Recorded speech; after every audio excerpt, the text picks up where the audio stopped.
Welcome, everybody, to the Christian Men's Networking Podcast. I'm Zach Schroeder. We are in the Fox Sports Pensacola studios today, and with me joining in studio, I have Jonathan Ivey as well as Braidon English. So let's start with Jonathan. Jonathan, how you doing today? I'm good, man. How are you? I'm doing just fine. So let me start with we'll introduce Braidon.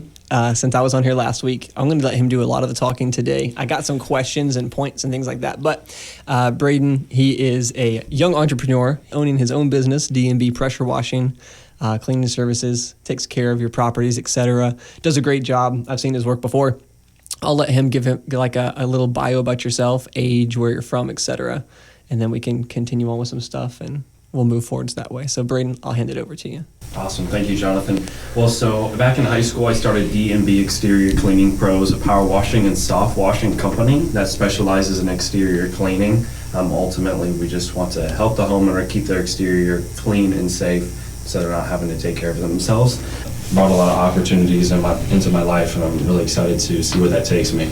Awesome. So we'll jump right into it because we want to keep these not too short, but I do want to keep them short and sweet and informative. So you had some things you wanted to mention today. I wanted to have an overarching theme of one or two things. And of course, if your talking points are way off base from these, that's fine. Mention them anyways. But I want to have an overarching theme of the younger generation, specifically Gen Z, when it comes to values, respect, work ethic, etc. So the things that we talk about, I think we'll have some things in that scope. And of course, Zach, if you have anything to add or ask or comment, please definitely lay it on us. Sure. Cool. I think that'd be awesome. I wanted to give some pretext to something I was thinking about in preparation for the podcast, and then I'm just going to hand it back over to you. You can answer anything that you see as a question that I'm saying, or you can add your own things to it, start working down your list. But I really, being in ministry, I take Gen Z very seriously, but I also have been very perplexed by them. So I really kind of launched off on this brain study of trying to figure them out, or at least think about where they came from and or what influenced them to be the way they are. Because I see it's such a huge generational gap between baby boomers and millennials like myself, but I'm also seeing the gap between millennials and Gen Z. And of course, now I think we have another generation building I don't know the name of, but let's just hammer on those three real quick. And I was thinking about like the historical context of influences that all three of those generations felt that probably drove them to be like what they are today. For instance, I think about how baby boomers were a lot more structure oriented. They come out of a war era. They were kind of within a war era, but they came out of a war era for the most part.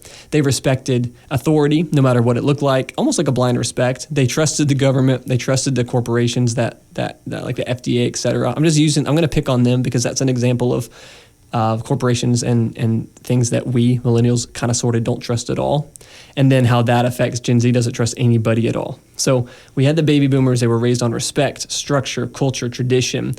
They didn't have time to think about their feelings. They raised millennials in the same way. However, millennials were introduced to the internet, to an extreme level of free speech, which I'm okay with, I support. They were introduced to lots of free speech, lots of internet information, lots of misinformation, lots of back-end news channels that were sometimes revealed themselves to be more reliable than mainstream news. And then millennials had this respect for tradition without worshiping it, without thinking it's the only way. So then we have this, I think millennials have this good hybrid of understanding the value of tradition and respect and learning from your peers, but also realizing that not every counsel that you get is going to be true. Well, and then we passed that along. We also were I think we were raised hard. We had a lot of discipline. We might have thought like, we're going to raise our kids a little bit less discipline. And now we have Gen Z who I think had lots and lots of time to think about their feelings and how they felt. They have almost, of course, I know if you're listening, you're Gen Z, I'm going to generalize some things just for time's sake. I don't believe everybody in that generation is like this, with Braidon being a great example on this podcast today. And we're asking him about it because obviously we don't believe everyone is the same. But in general, we see Gen Zs, I think there's a lot of disrespect for culture and tradition and just apathy for it, as well as there's this new culture that they invented, which is feelings are very, very important. Very, very important. And I think feelings are important, but they're not the deciding factor for my life. And I do sometimes think that feelings are the most important things over tradition, culture, discipline, work ethic for a younger generation. So having said all of that, that's my just scratching the tip of the iceberg of how I think we've influenced cultures and generations as they go forward. What do you think about that? How does that relate to your talking points? And let's just start out with ethic, work ethic in general. What do you think your generation's work ethic is, what motivates it, or what it does not? Let's start there. That's a great question. Honestly, it's really depleted over the generations. I mean, one I wanted to say too, with the removal of God in the Bible from each generation slowly over time, that has really done a number to all the generations ultimately. I mean, when we were a God-fearing society, I think we had order and things were done in a proper manner. But with our society now, Gen Z, I mean, the one thing that we deal with is obviously social media reels and video games. I mean, things are brought to us in such a manner that makes it seem easy or super achievable ultimately, and people don't realize the work that was put in past generations to makes what look achievable, life or like a career, the goals that they want to achieve. I mean, baby boomers and previously they went through wars and stuff like that is something we haven't had to face ultimately. Yeah. Maybe things are presented as so quick and easy that they just believe that's how it is. Do you think they face a lot of discouragement? Do you have something to add? Right. And it's like you see people post only the good stuff about their life, and you don't realize, you don't see the struggle that they had to go to potentially to earn what they have now. So you only see the bright side of things, but you don't see, all the rough stuff they've been through. So I totally get that point. Yeah. I mean, if that was all I was raised with, I'd be over encouraged that things are just going to be easy. By the way, shout out to Zach, who's not on camera today, but he's doing a great job running this thing. I appreciate switching that. through mics. So if you don't see his face, it's not because we messed up. It's just because he's not on camera. He's just a humble leader of this podcast right now with organizing things and hosting the space. So quick shout out. Bringing it back to Braidon with that. So things are a little easier for them. What do you think about, because I'm asking you this from my perspective, I'm going to pretend I don't know anything and have no assumptions. Do you think your generation in general, yourself excluded perhaps, or maybe included, doesn't have as much respect for tradition or culture? That's definitely the case. People don't want to be like their parents, for example. They try to branch off, leave the house early, and my parents have this tradition and I'm going towards the more liberal aspects of life, to be free and to not be under their constraint or control. But this is what's beneficial, the old ways of life, ultimately. People my age see other people on platforms that give them a voice, and that voice is beneficial. I believe free speech is a great thing, but when you have young people sharing their minds, I mean, they don't have a whole lot of life experience. Well, there's some Gen Zers that have climbed to fame, whether they've climbed themselves or on the backs of others, and they have a voice. And I think people trust that voice ultimately. It's like, well, they're young, they made it, they can do this that easily. But I personally don't think they made it there without the helps of others, especially the helps of people older and more experienced, giving them that platform. I mean, I've been in some backdoor meetings with people from Hollywood and these producers, and no one does it alone and nothing's by accident. So these stories of people rising to fame because they got discovered in a coffee shop, et cetera, they're just really not true. So I think we give too much credit perhaps to celebrities in general who have absolutely no experience in the real world, whether their story says so or not. And then people start to mold their lives to mimic them or be like them, think they can achieve what they achieve. And I'm not one to discourage anybody from chasing your dreams, but I do think you're not going to get there in an unrealistic manner. Definitely. Perhaps. And to achieve your dreams, Jonathan, here's the kicker right here. You really just need to be quiet. You need to listen to your peers and your superiors. That's respectable. Ultimately. They've got something to say, and you need to be able to listen and absorb that. And the Bible talks about how wise men learn and how a fool hates to be reproved and stiffens his neck and doesn't want to be told what to do. I think there is, again, speaking as a millennial, that one thing I hammered on was that millennials do have a little bit of, I think that in general they have some discretion between authority does have a lot of wisdom, but sometimes they see how it doesn't apply anymore or doesn't apply to this generation, this people group, this day and age. And I think millennials have that hybrid. They're like kind of bridging the gap between the two. And I think, of course, millennials have plenty of flaws, but I think one thing they got right is they will give people the time of day and listen to that wisdom, but then they will kind of chew up the meat and spit out the bones.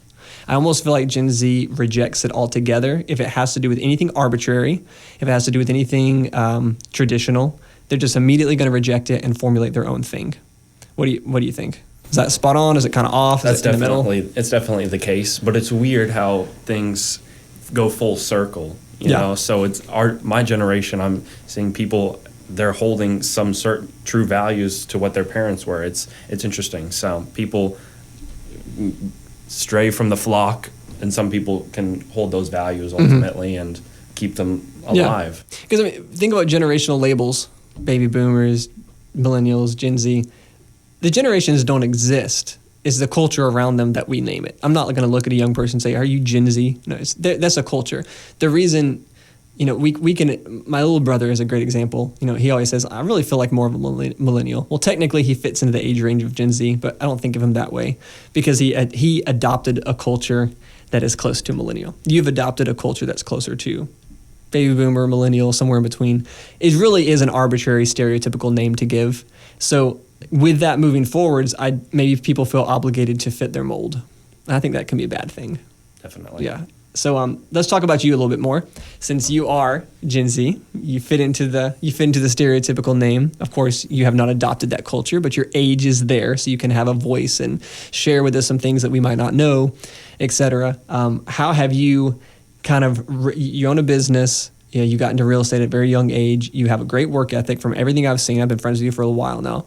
How did you rise above your cultural influences and choose something? Who deserves credit for that? That's a great question. Ultimately, it probably all has to go to my father. But being 19 and doing what I've been able to do and grow what I've been able to grow is just super unique and super rare. But I'm just super blessed to be where I'm at. I don't look at other people my age and say, why aren't you there as well? Because it's a very unique situation, and I'm super blessed. I thought I was going to go to nursing school and follow in my mom's path and go down that route. But just being with my father and kind of seeing his business mindset really I had a revelation. It was crazy. Mm-hmm. I mean, it changed the way I thought about things. College wasn't on the agenda anymore. It was just, how can I learn, grow, get in the right rooms and meet the right people? Yeah, let's talk about college. I talk to so many people my age and younger. What do you say, Zach? This is such a hot topic. I'm ready to talk about college. Man. So college, what do you think? Valuable, invaluable, somewhere in between? I'll share my opinions later. Well, the first thing you're going to say is, yes, it applies to certain things and certain aspects and career paths that you want to go down in life. But really, just depends on the person and your kind of characteristics and the way you want to live your life. I mean, if you set your goals young and early, you'll be able to know what steps to take. If you're going to be a lawyer, nurse, or a doctor, obviously you know what steps need to be taken at that point, right? Mm-hmm. But college is, I would like to say, a big scam ultimately. I mean, it's really a great way to take. It's a great way to take all your money. I mean, really, I get it. Higher education is important, but just continue to grow and make relationships with people. That's what you're going to benefit from more. I want to build off what you said, because the first thing you said had, in my opinion, immense wisdom. It was you decide what you're going to do earlier. And of course, I would have to say that decision's only going to come between you and God, really. I tell people all the time, they're 16, 17, 18, 19. They're like, I'm like, what do you want to do? Like, I'm not sure yet. I'm like, oh, well, you got time. And the truth is, like, you do have time. God will reveal it to you in the right time. However, I do think the best way to live is being as close to God as possible, as young as possible. He's not going to direct your path. I don't think God follows an arbitrary standard of being like, well, when you're 19 or 20, I'm going to reveal this calling to you, and you're 22 and a half. I don't think that's how it works. I think you're walking with the Lord. He illuminates your path, whether one step at a time or a huge leap at a time. I think it was very wise to say you figure that out, and then you'll know what steps are necessary, because college is absolutely necessary for some careers and absolutely unnecessary for other careers.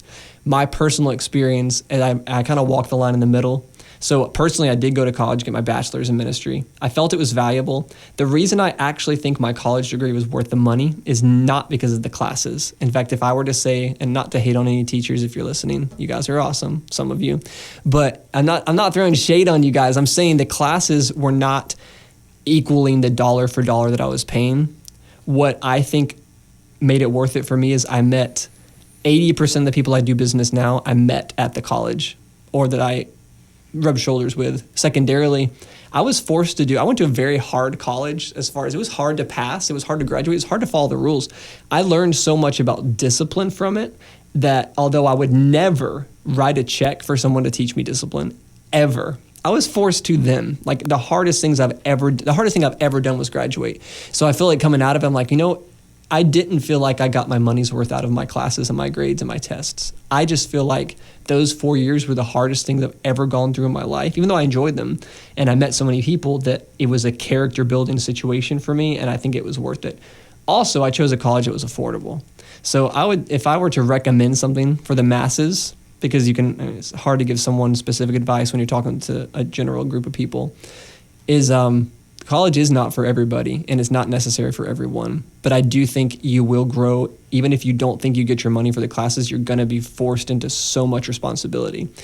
But if you have parents that have forced you to do that already, it might be a little bit less necessary. So I'm not a pro-college or against it. I do think the financials of it can be very scammy if you go to certain places. And they overpromise and underdeliver. I think that's a big deal. I think if I could go back in time, I would go back to college with the mindset of this is for my future business. I didn't think I was ever going to start a business. Man alive. What could I have done if I had thought of that? I met 1,000 people a day, literally. So I'm like, man, I could have really built up even more so. God did what he did, and I'm glad I went. But that's where I feel about college. What do you think, Zach? You have an opinion too. Yeah, you prove a point. I mean, a lot of people, some careers, like a doctor, a lawyer, you have to go for a certain amount of years to get your degree. I mean, it is what it is. But personally, I was presented with this opportunity here at the radio station, and I just know what I want to do for my career, so I just chose not to go. Now, I'm interested that you said that you met a lot of people at college because, that's the one thing that I was like, well, if I don't go to college, I feel like I could miss out on a lot of new connections potentially. So that's the one thing that I don't know. That's just if you go, then you'll know if you make new connections or not. But I'm just making a strong effort since I didn't go to connection groups and networking events such as this one, to meet new people and make new connections. So you're absolutely right. It's not for everybody. I didn't think it was for me, so I didn't go. And I just think you can put that money towards, starting a business or something, just something more than a degree or an education. That's just my opinion. But I completely agree with your opinion. I also have to offer up just not a counter to it, but another scenario, which is you guys have strong leadership in your lives that taught you how to do what you're doing. And I had great parents. They don't own businesses. This is a whole new venture for me, but they had great parents with great influences. But I have friends who don't have those things. And if they were if somehow they got the $40,000, $50,000, $60,000 from college, from the tuition, said, hey, start your business, they don't have the faintest clue. They have no education, no influence, no. Right. So college can kind of sort of, this is going to be way too general and ambiguous, but it can kind of sort of replace the lack of guidance and leadership parents or influences give you, and it can raise people to actually then, you just dropped $60K, but now you actually know how to spend your money. Whereas you're going to be, so many people without college would be, irresponsible, living with 10 roommates or having no business knowledge. So it is unique, and I think it comes full circle to the point of your top priority is obsession with the kingdom and obsession with closeness with God. You have those two things, your priorities will be straight. You're seeking first the kingdom of God. All these things will be added unto you. And God will tell you, like, hey, you need to go meet these people at this school. You need to have an impact here and let them have an impact on you. Or you have an opportunity that you don't need to arbitrarily spend 4 years in a university. Just take the opportunity and get out there and meet people. But you're doing it right. For you to not going to college, I think in your unique situations, you're doing it right because you're working as hard as you can. You have influences that will save you from what people don't usually have and that college saves them from. And you're making an effort to get out there. Because I'd say that's the one thing that I wouldn't have had without it is the social networking was tremendous, but it can happen elsewhere too. And if God wants you in that college situation and you're walking with him, you're going to be there. And if not, he's going to give you networking groups and opportunities and people and mentors. Right. And, for me personally, I just think not going to college for me, it kind of creates, a sense of urgency. So it's like, well, now I have to watch that YouTube video and how I have to read that book on how to, create, just a better financial intelligence for me personally. Because I don't have any college professors teaching me that or anything, and I don't even know if they do nowadays because I haven't been to college, so I'm not even sure if they do teach that. But just for me personally, it creates a sense of like, well, I have to go and pretty much teach myself, or look for other opportunities to teach myself that. But yeah, that's my 2 cents. You basically have to pull it off, right? Right, yeah. You don't have college as a backup. It's self-motivation. And people with self-motivation kind of break out of the matrix and like, I can do all these things if I decide to study and actually work on them. And people who are not self-motivated, just like business owners versus non-business owners, they're both immensely valuable to the economy and to society and to everything. But there's two different mindsets. There's people who enjoy clocking in and clocking out. They love their life that way. They have no stress after they clock out of work except for the normal, what they carry with them. But you see what I'm saying? And you got people who are like, I could never work for anybody else. I have to do my own thing. I pretty much work 24/7. I'm always on the clock, but when I relax, I relax. When I don't, I don't. And there's two mindsets. Both of them are valuable, but if you try to mix those worlds, there's people who can't hack either one. There's great business owners who could never survive a job 9 to 5 and vice versa. So I see that as just some kind of minuscule comparison to the college pro-college, anti-college. I walk the line. I think it's good for some people and bad for others. Personally, it's case by case. And then college is just an extension of high school, all right? Yeah. High school never taught you how to run a business, never taught you how to write a check, for example, or be kind to people. Exactly. Like Or live a just be- social life. Completely, in order to be independent. So Yeah. when you have that extension, you're able to capitalize off that, and these institutions can just rake in the dough, Yeah. ultimately. And then after college, what are you going to do then? You don't know still. Yeah. But you have that degree. You got the That's degree, what you got the matters. paper. Hey, but that degree is not as valuable as it was, ultimately. Yeah, and that's very that true. too. You know, we are transitioning into a career fair situation too. You know, it used to be, or at least it was told, even when I was younger, you have a way better chance of getting paid more and getting a better job if you have a college degree. I don't know if that was ever true, but I feel like it was when I was younger. Now I don't necessarily know if it was. Every job I've landed, only one of them, because now I'm self-employed, but only one of them was really because I had a degree. And it was pretty good. But like Right. the other ones, whatever, I could have done them either way. And now when I present myself, one of the last things I mention is, oh, by the way, I actually have a bachelor's. Like, it never comes up in networking meetings or anywhere else unless someone asks. You know, so I do think it's unfortunately cultures made it a little bit less valuable, Right. which is sad. Well, that's interesting because, I mean, you know, now you have like internet, obviously, which has been out for a while. And then you got like drop shipping opportunities, you know, stuff like that. And people are just going and focusing on that and then somehow making it, you know. So there's all these Some new of them. opportunities. Right. Some, yeah. So, you know, there's all these new opportunities presenting themselves that you just don't need that piece of paper for. So it's interesting. Yeah. But Yeah, I think the small businesses keep society alive with providing services that are quality and not overcharging for them, because you can't, as a small corporation, you can't always overcharge. So I think that the more people who are self-motivated into offering something to community are going to be the ones that continue to shape it. And what can we do, from your perspective, both of you are similar age, younger than me, what is something that you think we can do to influence Gen Z to, I'm not going to refer to that as like being less Gen Z, but no, being more godly, being more ethic driven, being more community based, being less, well, they have their own community, but being less emotionally driven. And have we talked about that yet? Do we think they're emotionally driven? What do you think about feelings and Gen Zs in general? I think so, yeah. I think they're almost overly emotional. Almost like the highest priority is Right, feelings. Right, because they see something and they immediately have a reaction, whether it's anger, you know, frustration or happiness, whatever. So, you know, I think it's too much emotion. Well, facts don't care about your feelings, ultimately, right? It's a But fact. these feelings seem to care about facts. Yeah, and it is unfortunate. But people just don't want to go through hardship, or if they face adversity, if they're angry, for example, they're going to just let it keep happening. You know, they're not going to do anything about it. They get too complacent, right? If you want to do something about it, you got to take the first step. But they can talk and complain all they want, but their feelings are going to stay the same. Yeah. Right. I don't, just to be transparent, I don't have a ton of sympathy for generational things that are culturally negatively influenced. Like, I don't feel like, Gen Z is like, oh, I feel so bad for them, like this and that. I think a lot of that they've chosen the life for themselves. However, I do want to take a position of sympathy because it's very reasonable, and I do love them. I want to love them as I love myself. How do we reach them while meeting them where they are? Because I'm not going to go to them and be like, hey, I think your generation is really lacking. Well, sure. I mean, I do. I could look at millennials and say the same thing. But how would you approach them? How should I approach them? How should a community of Christian believers, especially Christian men, approach that generation, whether they have a taste for them or not, and say, here's how we can help. I'm meeting you where you're at. I understand how you're feeling. Fill in the blanks there for me. Well, go ahead, Braidon. You go All ahead. right, thank you. Well, so it's probably going to start with your high school classmates. I mean, those are the people that you knew the best. They're now in the same position you are.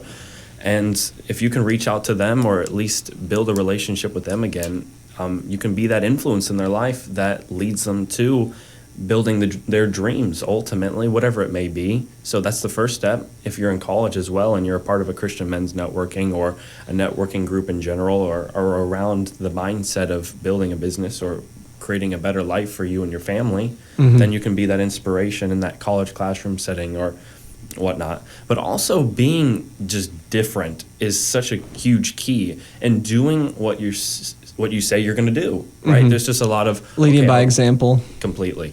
I'm going to go ahead and do this. They don't ever do it. Like, it's so important, and so That's the feelings coming back in. They wanted to do it at the moment, but now they don't anymore. Completely. You know, so how do you take someone who genuinely is feelings driven? They don't know any better. It's a perception. Their perceptions of reality. They don't know any better. They think that they're doing the right thing. How do you communicate to them that there's a better way. Zach had something to say earlier. Let's bounce back to that. Okay, so first off, being a leader, I would say being a leader, you don't have to do all these great things, whatever. I say just being a leader as in like just being kind, being kind to, the younger generation and whatnot. That really goes a long way. And I'm going to go the social media right here. A lot of people, if they're successful, they post, all the bright and good stuff, whatever, And so I think a lot of people see that as the younger generation. They become jealous. They have all these emotions that arise within them. But I think telling the whole story, like telling how you got there, and then also wrapping, how am I trying to say this? Wrap in like your Christian perspective to it too. Don't just say, oh man, I stayed up till 4 a.m. every morning, blah, blah, blah. I worked as hard as I could. I get it. You got to give some thanks to God. Of course. You got to wrap that in there. And I think that goes a long way because I like when, NBA players, they go to the, or any professional player, they go to the post-game interview or whatnot and they say, I just want to, give thanks to God. I love when they start off with that, Some mean it, some don't. But I think that goes a long way when people say that, especially when they have the spotlight on them. Just giving the thanks and glory and honor to God. I think that really goes a long way. Yeah. Well, that's good. We have to keep reminding them that God is the driving factor for us and how we try to live our lives. And of course, there's a lot of personal accountability of like we should be living our lives every day in accordance with Him and showing His light and carrying all the accomplishments that we think our culture has, or the way we've chosen tradition or culture or advice to drive us. Ultimately, that comes from the walk with the Lord. I do see, and I love talking about this, I do see Gen Zers are a little smarter than we give them credit for. I actually think they have a lot of intelligence when it comes to psychology, and they don't know that they understand things with how psychology works. But I think they have a good read on people. I think they can tell right away if someone is genuine or not. And just that alone is something that, a baby boomer generation does not know at all. We got baby boomers who have, 3 girlfriends in other countries that they're sending money to that are actually just fake. They believe emails. They believe the email scams. They believe the phone scams. They get all upset if someone gives them a bill for something they feel like they have to pay an invoice from a scammer because the invoice exists. They don't have that level of distrust. The distrust has been built in Gen Zers. Now they've used that distrust and harnessed it to actually have a good read on people. So personally, to give my 2 cents on it, you got to approach them with God. You don't change the gospel at all, but you change the approach of like, here, I'm just going to present you the truth arbitrarily. I think you have to show them the truth. Like, this is why it's true. This is why we believe it. This is why we go to church, or this is why we believe that tradition is valuable, is not because it's arbitrary. I like to reject arbitrary things because usually they're inefficient and they're not true. But there's some truths that Gen Z sees as arbitrary that I think come from a very godly place. So I think showing them why, taking the time to spend time with them, look them in the eye, tell them exactly why we believe what we believe and how it's still relevant to them would potentially make a big difference. What do you guys think? I like that a lot. When somebody doesn't know what they want to do and somebody like one of us comes into their lives or meets us or kind of guides them on that path, it's interesting how it works, but when the Lord works His way into your life, the whole plan and the whole scope of things really just unveils itself to you.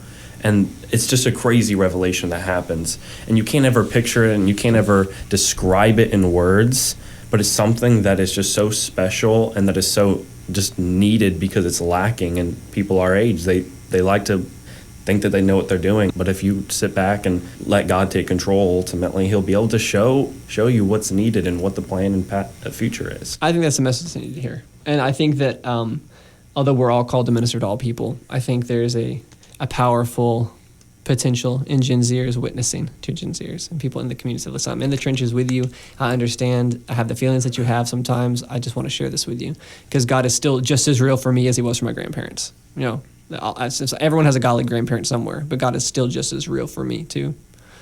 That's good. And if you're listening and you feel like you need that message or it needed to be more real to you, you can always message the Instagram, talk to someone who answers there. Everyone who runs the Instagram page is passionate and has answers. And if they don't have the perfect answer, they have the time for you. They have the time of day to listen and pray with you. I want to definitely mention that as well. Any talking points you got, Braidon? You got some things you wanted to say on your list? I hope I haven't been scratching those off by accident. So feel free to mention some things, bring up something new. I'm kind of curious on something on what y'all think about. So, today's day and age, there's a lot of leaders, role models that people look up to. Some good, some not so bad. But I want to bring up, a hot one here, Andrew Tate. If y'all are okay with it. Absolutely. Yeah, absolutely. that's fine. I'm curious, what are y'all's opinions on Andrew Tate? Because a lot of people, think he's misogynistic, all this stuff. And I don't know, I'm curious. What do y'all think? Well, first thing you need to dissect what his business model or plan is. Really, you've got to think about it. He is a worldwide phenomenon, and it's incredible what he's been able to do. He's got a lot of hot topics that he speaks on. But ultimately, you have to think about it from a business perspective to start this conversation off, because he's a businessman. And if you can rile up people with the things that you say, it creates controversy. It doesn't matter what it is. It could be the most based thing. It still creates controversy. And you can throw in something crazy, just out of the blue, and it just still is going to create conflict, and your name's going to be spoken more and more. So that's the one thing that he does, and you've got to take that into consideration, that he likes to stir up conflict. Of course. And he likes to say controversial things that that make no sense and that don't correlate to the values that most people hold on this planet. Okay. So, but here's the thing. He's got a lot of controversial topics, but he's bringing to light a lot of the things that young men, probably in their 15 to 30s and maybe 40s, have struggled with their whole lives. With the introduction of maybe feminism or maybe a more female-dominated society, men have slowly not had something to say about it necessarily. So, I think he. Actually, no, I don't want to cut you off because I have a lot to say, and I want to make sure you get your due time to finish that thought, because I do agree with a lot of things you're saying. Definitely. But he's able to speak the minds of others when we aren't able to. We have free speech in this country, but it's almost like we are imprisoned in ourselves to not say anything. Is it really free speech when everyone will hate you and fire you? Exactly. Is it really free speech? Right, exactly. And it's sad. But he's definitely been a way of life for some people. I mean, he's definitely brought a lot of good information and been a good resource to a lot of people, maybe bringing them out of poverty or maybe bringing them out of a tough situation and helping them achieve that motivation and discipline that they need in their life. But he's a unique character, and he's definitely been somebody I enjoy watching. It's been a sensation. Definitely. Okay, so I'm going to go far left with this conversation, like far left. I'm going to try to see if I can narrow it down to just 3 points. It might end up being 2.5, might end up being 12. I'm going to really try to narrow it down. Number one, living in the world, more down-to-earth response to that would be, he's given a voice to men who don't have a voice or are not allowed to have a voice despite their free speech. I have a philosophy on that, which is every man needs to be and have his voice and be true to himself no matter what. And ultimately needs to be true to God. But he's given a voice to people who feel like they've been beaten down. Guys have been discouraged by the feminist movement, been discouraged by other men or so-called wannabe men who encourage them in different directions to be simps and to be take positions of submission instead of leadership. So he says some awesome things. You hear things, you're like, man, that actually sounds Christian sometimes. And then he says something that's absolutely not Christian whatsoever, and probably really is going to influence negatively. To sum all of it up, I would say, you know, I've seen reels he's on, I've seen his talks and blah, blah, blah, et cetera. I can sit back and because I have the filter, I call it my Christian coffee filter, because I have the filter of knowing the Lord and knowing that I'm not going to believe anything I hear the moment I hear it. I can sit back and enjoy things he says, like, oh, that's true. I align with that. That's awesome. I'm glad that he's getting that message out there. Simultaneously, I don't trust him as far as I could throw him. I have a philosophy, whether I'm wrong or right, I'm going to be right more than I'm wrong when I follow this philosophy, and that is every single thing you see on mainstream TV is fake. No one actually means what they say. They're all saying it for an agenda. You follow those 3 rules, and you'll be wrong some of the times, but for the most part, you're going to be right. I personally, and I'm not saying I'm 100% right, but I don't think Andrew Tate really is a businessman or does the things he says. I think he's a celebrity figure that's been set up by the powers that be to give a voice to certain things. The way to bait people in is to pull a Ben Shapiro on them, is you say a lot of Christian conservative things, and then after you have a huge following, you go ahead and transition. And recently Ben Shapiro is like, I don't believe Jesus is God. I don't even believe that the miracles in the Old Testament were actually miracles. I believe they were scientific. Ben Shapiro has always been the figure set up. Someone controls him. Someone's his handler. I think the same thing for Andrew Tate. So yeah, Andrew Tate got arrested. That just makes him more famous. He got out of jail. He posts these earnings of things and shady things he does with OnlyFans or whatever else and manages girls. I don't even know if any of that's real. I don't think he's really built that business. I think he is a caricature or a mascot of this super masculine movement, to where a lot of things he says are things the world needs to hear, and then a lot of things he says are going to negatively influence things. I think if you watch the logical conclusion of all these celebrity talk show hosts and et cetera, you'll find a negative place. So I can align with them. I can be like, hey, I'm so glad Andrew Tate said that. You know, I read something recently that said Andrew Tate says things a lot of male pastors are let me rephrase that. It says, Andrew Tate says a lot of things pastors are too afraid to say. However, that does give him a voice with young men to be like, oh man, I need to listen to this guy. However, Andrew Tate doesn't have the backing of the character to actually be someone you should listen to, if that makes sense. Right. So you can chew out the meat, spit out the bones all day long. I think a lot of things he says are cool. I don't share them because, again, I don't trust his personhood. And I think that if you could somehow sit down with Andrew Tate one-on-one with no cameras on, he'd be a completely different person, just like Joe Rogan, Ben Shapiro, and everyone you see on TV. So what you're saying is he's a puppet to someone's higher up 100% plan. I'd bet money on it. I'm not a betting man, but I'd put money on it. Really? Same with Joe Rogan, everybody else. Like everyone who has a voice. There was an old CIA director who said this on record. He said, everyone who has a specific voice in mainstream has some influence on them by the CIA. I'm not even going to blame the CIA for it. I'm just saying somebody up there knows what they're doing and pays these people's bills, and they're on payroll somewhere. Well, let's hope we're not behind bars after this episode. Yeah. There you go. It could happen. Hey, I'm not suicidal. We'll see what happens. Well, any other topics? I want to ask Jonathan, what fueled your creation for Christian Men's Networking? Okay. I know it's been in the running or not running Sure. necessarily, but it's been top of mind for you the last couple of years. Yeah. Men are supposed to be the majority of power, authority, leadership, godliness, kindness, and this world makes them the absolute minority. The one minority group that exists more than any others. This one will get me arrested or killed faster than anything else. The biggest minority that needs to be paid attention to is men. Men are not looked at as if they deserve leadership. They're the back end of every joke. They're presented as goofballs on TV. There's no healthy father figures on any shows anymore for the most part. Men need a voice. And simultaneously, when you give men empowerment and you give men a voice and you give men authority, you have to give them the character that goes behind it too. So yeah, that kind of brings us full circle too, because Andrew Tate gives men the voice, but he doesn't really give them the authority. So like, yes, I believe men should be leaders. I believe women should strive to be men's helpmeets and to be fulfilled. I believe men should love women like Christ loves the church. But I also think that men have to have the character that backs it up. And you're not going to have, if you're a man with total authority, can face a higher risk of total corruption. But if a man is given authority, the authority God gave him, and he has the Christian backing and the character of fighting for the heart of God, he's going to be the ideal man. He's going to be the right leader. He's going to find the right woman, raise the right family, be the best at work he can possibly be. And how are you going to build that alone? Community is everything. The wolf pack is everything. The tribe is everything. You can't face a battle alone. Ecclesiastes, I believe it is, says that when two men walk together, it's great because simply if one falls, the other can pick him back up. That's just a simple topic of wisdom. There needs to be a community of men that have a voice, that have a lifestyle that is conducive to being who God has called them to be. And it's so hard to do alone. Near impossible, not impossible, but near impossible. So I wanted to build a network that is extremely masculine oriented, but just as equally, if not more so, slanted towards the character of God. If we can achieve both those things together, men can rightfully claim and take back what was always theirs, which is their authority over this earth and over the subjection of bringing the world to subjection to them in a proper way, the way we're supposed to lead, protect, and love, just like God and Jesus and Christ loves and protects and guides the church. And of course, to make sure I'm biblically sound, when I say lead and protect and love as Christ loved the church, that's a comparison to men and women in marriage. I'm not saying like you have to love everything on this earth the way Christ loved the church, but you see what I'm coming from here. I just want to make sure I'm biblically sound before I repost all this stuff. So last episode, you did mention what you wanted to do with Christian Men's Networking. What's your vision? I know you're the founder. What's your vision, your goal for the local area, national, worldwide? Yeah. What's your goal? Great question. Worldwide is the key. It's going to start local, just like everything else does, building a network that's local.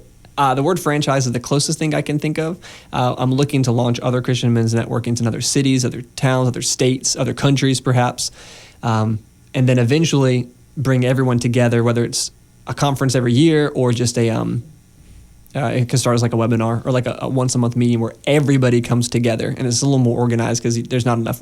In Christian Men's Networking, everyone gets to talk. In that kind of meeting with hundreds of people, it'd have to be a little more structured.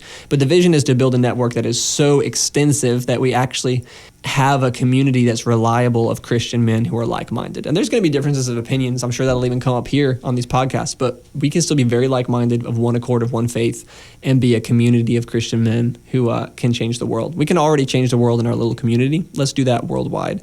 So that is multifaceted, but in a quick answer, a worldwide community network of Christian men. They empower each other, they enrich each other, they give each other business, and ultimately they grow the character of God together. Right. So if somebody hears this and they're interested, how can they contact us? Yeah, that's a great question. So, and I'm glad you asked because it kind of inspired me to to mention this on the air is, we're a local chapter. We're the founding chapter. We're in Pensacola, Florida. We'd love for you to drive to us if you're within driving distance, even just an hour or two. Come see us. We only meet twice a month. However, if you are wanting to get involved and you're like, man, I don't live there, still message me. Send me a DM or DM my personal, whatever, because you can be the ones who help us start another chapter, like an online chapter. The way I see it happening is we start one in Pensacola, done. We start an online chapter, which is a general, anyone from the world can log in online.